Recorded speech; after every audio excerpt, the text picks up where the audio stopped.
नमस्कार दोस्तों, आज फिर आपका बहुत बहुत स्वागत है।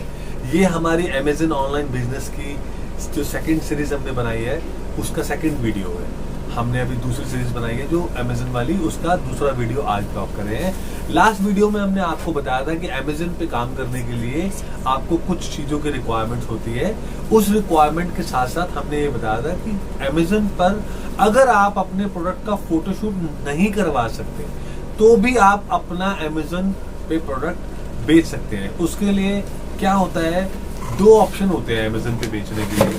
पहला ऑप्शन होता है कि अमेज़न उन चीजों को अगर पहले से बेच रहा है तो आप उस आइटम को बेच सकते हैं। और अगर वो आइटम अमेज़न पर पहले बिक ही नहीं रही, अगर वो आइटम पहले अमेज़न पर बिक ही नहीं रही तो उस तरह से भी आप अपने आइटम को बेच सकते हैं। कभी कभी ऐसा होता है कि आप जैसे मान लीजिए आप कोई ऐसी आइटम बेचना चाह रहे हैं जो ब्रांडेड प्रोडक्ट है, जैसे बाटा की कोई चप्पल बेचना चाह रहे हैं, तो बाटा की चप्पल, तो बाटा अपने आप में एक ब्रांड है। उस ब्रांड का कोई भी अगर आप माल बेचना चाहेंगे तो आपको उसके लिए ब्रांड का ऑथराइजेशन लेटर चाहिए होगा, which is surely not a easy task for a retail vendor. Retail vendor के लिए ये बहुत दिक्कत वाली समस्या है। अगर आप ब्रांड रजिस्ट्री नहीं करवाते और आप किसी ब्रांड के प्रोडक्ट को बेचते हैं तो आपको ब्रांड से ऑथराइजेशन लेटर चाहिए होगा। तो दोस्तों, मेरा कहने का मतलब है कि ब्रांड ऑथराइजेशन लेटर लेना आपके लिए मुश्किल इसलिए है क्योंकि आप अभी नए हैं। नए रिटेलर के लिए ये बहुत मुश्किल टास्क है। तो मैं बेटर ये बोलूँगा कि अगर आप कोई ब्रांडेड प्रोडक्ट बेच रहे हैं और आप छोटे स्केल पे बेच रहे हैं तो आपके पास ब्रांड ऑथराइजेशन लेटर आने के चांसेस कम है, और फिर उसमें आपका कंपटीशन भी बहुत हाई स्केल पे रहेगा क्योंकि वो ब्रांड सभी बेच रहे हैं और वो एक नामी ब्रांड है, तो उसमें आप कहीं से कहीं तक कोई मार्जिन नहीं कमा पाएंगे। दूसरा ऑप्शन है कि प्रोडक्ट्स अमेज़न पर नहीं बिकते। वो पहले देखिए, बहुत सारे प्रोडक्ट्स हैं जो अमेज़न पर बिकते तो हैं पर उनका कोई ब्रांड नहीं है, उनका कोई माई बाप नहीं है। मान लीजिए मैं एग्जांपल के तौर पे एक ऐसी इंडस्ट्री का एग्जांपल देता हूँ जिस इंडस्ट्री में मैंने एक्सपीरियंस लिया है। जैसे मैं डेकोरेशन फील्ड में हूँ, जो बर्थडे पार्टीज की डेकोरेशन आइटम होती है उससे जुड़ा कोई बिजनेस करता हूँ। उससे जुड़े हुए बिजनेस के लिए मार्केट में कोई ऐसा नामी ब्रांड नहीं है जिसका माल मैं ऑथराइजेशन लेटर लेकर बेच पाऊँ। तो मैंने क्या किया कि मैंने वो ऑप्शन चुना कि नॉट सेलिंग ऑन अमेज़न। दो ऑप्शन होते हैं, कुछ प्रोडक्ट जो अमेज़न पे ऑलरेडी बिक रहे हैं और कुछ प्रोडक्ट अमेज़न पे ऑलरेडी नहीं बिक रहे। तो हमें वो ऑप्शन चुनना पड़ा कि अमेज़न पे वो प्रोडक्ट पहले से नहीं बिक रहे। तो अब इसका मतलब क्या हुआ कि जो भी हम बेचना जा रहे हैं उसकी हम फोटो प्रोवाइड करेंगे प्लस हम उसका ब्रांड बनाएंगे।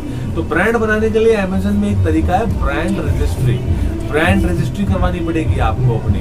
अब सही मायने में तो ब्रांड रजिस्ट्री करवाना भी अपने आप में एक बहुत बड़ा टास्क है, पर क्योंकि मैं आपको शॉर्टकट तरीके से बताने वाला हूँ, ब्रांड रजिस्ट्री करने के लिए आपको कोई अपने ब्रांड का पेटेंट या कॉपीराइट कराने की जरूरत नहीं है। आप अमेज़न की ही वेबसाइट पे बहुत सारे टिप्स दिए हैं, टूल्स दिए हैं। आप उसकी ब्रांड रजिस्ट्री करवाने के लिए ऑनलाइन ही कुछ कर सकते हैं। आप उसके लिए बहुत बड़ा टास्क ना कर छोटे लेवल पर ही अपने प्रोडक्ट का एक ब्रांड नेम डिसाइड करिए, फिर उसके अमेज़न की टिप्स एंड टूल्स में जाकर आप ब्रांड रजिस्ट्री करवा सकते हैं। एक बार आपका ब्रांड अप्रूवल आ गया तो उसके बाद आप अपने नाम के ब्रांड को जब भी आप कोई प्रोडक्ट लिस्ट करेंगे, जैसे मान लीजिए आपने PSG रख लिया अपने ब्रांड का नाम, तो अब आप कोई भी आइटम बेचेंगे ना, मान लीजिए आप बैलून बेचना चाहते हैं तो आप लिखेंगे PSG, फिर अपने बलून का नाम या बलून का कलर या बलून जो भी आइटम है उसका डिस्क्रिप्शन वगैरह। तो ये आपको सब प्रोडक्ट, जब भी प्रोडक्ट लिस्ट करने हैं तब इन सब चीज़ों की जरूरत पड़ेगी। तो मोटे तौर पे अब आपको मैंने ये बोल दिया कि आप ये मानिए कि आप वो प्रोडक्ट अमेज़न पे नहीं बिक रहे ऐसा मानकर ही आपको अपने आप को रजिस्टर कराना पड़ेगा, और उसमें आपको जो ब्रांड रजिस्ट्री की जरूरत पड़ेगी वो आप रजिस्ट्री करवा लेंगे। अब इसमें एक मेन चीज होती है, आप कैटेगरी, कौन सी कैटेगरी में जाना चाह रहे हैं। कैटेगरी के अकॉर्डिंगली आपको हर प्रोडक्ट का अपना ASIN, जो मैंने पिछली वीडियो में बात किया था, उसका सही मायने में अमेज़न के ना अपने स्टैंडर्ड है, तो उसको एक कोड दे दिया ASIN, which is Amazon standard identification number. मतलब वो हर प्रोडक्ट को कैसे आइडेंटिफाई करेगा उनका सॉफ्टवेयर, तो उन्होंने ASIN बना दिया है या प्रोडक्ट ID बना दी है। ये एक तरह का वैसा ही चीज है कि जैसे आप अगर विदेश में जाएंगे ना तो आपको हर प्रोडक्ट के ऊपर बारकोड मिलेगा। हिंदुस्तान में भी बहुत सारी चीजों में ऐसा हो गया है, पर अभी पूरी तरह से नहीं हुआ, इसलिए कुछ प्रोडक्ट्स को अमेज़न जैसे प्लेटफॉर्म पर अलाउ कर देते हैं ऑनलाइन में बिना बारकोड के बेचने के। तो उस केस में हम ASI होता है कि ASIN का मतलब है जिस भी कंपनी ने ऑलरेडी उसको लिस्ट करवाया होगा, आप उस ASIN को नोट करके अपने प्रोडक्ट को लिस्ट कीजिए, अपने ब्रांड को रजिस्टर करके। तो दोस्तों मेरा कहने का मतलब है कि आपको जो मेन रिक्वायरमेंट्स होती हैं, प्रोडक्ट डिटेल्स आपको चाहिए, उसमें इमेज ऑफ प्रोडक्ट्स चाहिए, सपोर्टिंग डॉक्यूमेंट्स चाहिए। जैसे मैंने आपको बोला कि अगर आप कोई ऑलरेडी माल बिक रहा है तो आपको ब्रांड ऑथराइजेशन लेटर चाहिए होगा, जो कि आपके पास नहीं होगा।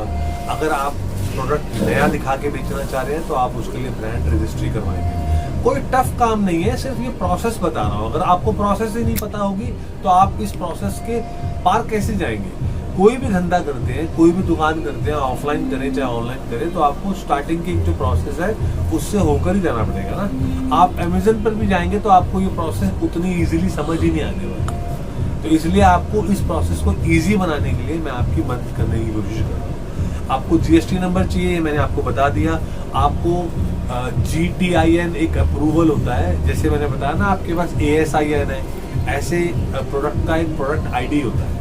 उसके अलावा आपको कैटेगरी का अप्रूवल चाहिए होता है, आप अपना प्रोडक्ट कौन सी कैटेगरी में, क्योंकि ना ये सारा का सारा खेल जो है वेबसाइट के थ्रू चल रहा है। वेबसाइट में लोग सर्च करेंगे क्या और आएगा क्या, तो ऐसा गलत ना हो जाए, तो इसलिए उन्होंने कैटेगरी डिसाइड कर रखी है। जैसे जिस कैटेगरी में मैं डील कर रहा था उस कैटेगरी का नाम था टॉयज एंड गेम्स।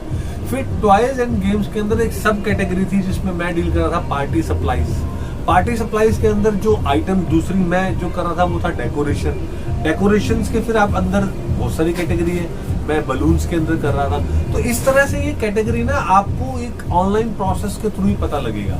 अभी मैं आपको ऑफलाइन में बिना सिस्टम पे जाए ये करके इसलिए बता रहा हूँ कि आप इस धंधे को करने से पहले इतने इंफॉर्मेटिव हो कि आपको कैसे इस प्रोडक्ट को आगे क्या क्या चीजें फेस करनी है, ये आपको सब कुछ पहले से मालूम है। तो दोस्तों मेरा मानना ये है कि इस ऑनलाइन बिजनेस को करने के लिए आपको इन चीजों की जो रिक्वायरमेंट है, ये सब जो टफ टास्क आपके सामने नजर आ रहे हैं, इन सब के लिए पहले से तैयार कर रहा हूं मैं आपको इन सब चीजों की।